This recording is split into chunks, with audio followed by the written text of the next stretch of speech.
Assise à mon bureau, je scrute depuis une bonne heure la carte du pays accrochée au mur, juste au-dessus. Des punaises de différentes couleurs sont disposées à plusieurs endroits. En vert, les villes que j'ai déjà eu la chance de visiter. Calgary, Toronto, Montréal.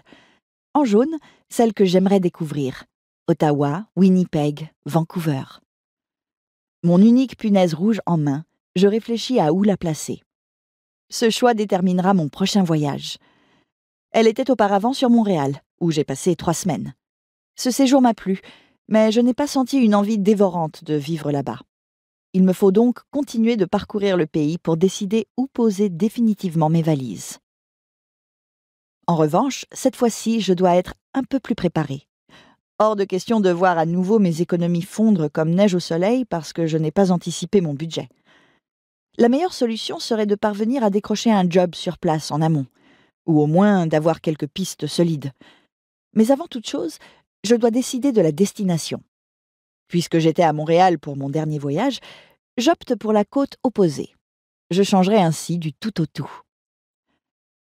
Je retire la punaise jaune du point indiquant la ville de Vancouver sur ma carte et la remplace, le sourire aux lèvres, par ma fameuse punaise rouge.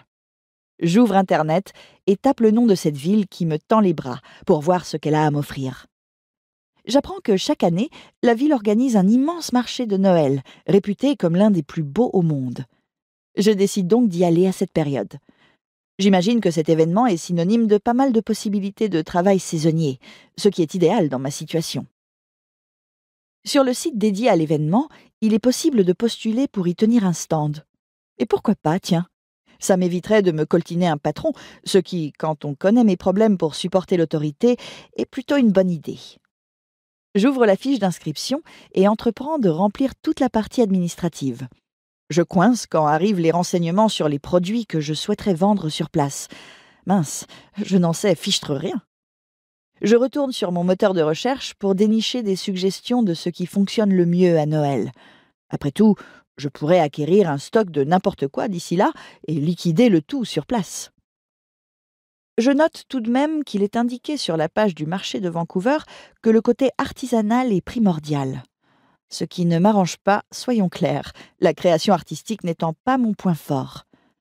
Il me faut trouver quelque chose que tout le monde achète spécifiquement à cette période de l'année, naturelle de préférence, et que je n'aurai pas besoin de créer de mes mains.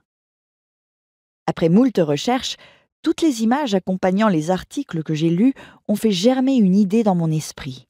Des sapins. Le voilà mon Graal.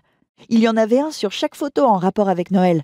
Il me suffit de trouver un grossiste, de lui commander un stock et le tour sera joué. Ce plan me paraît idéal.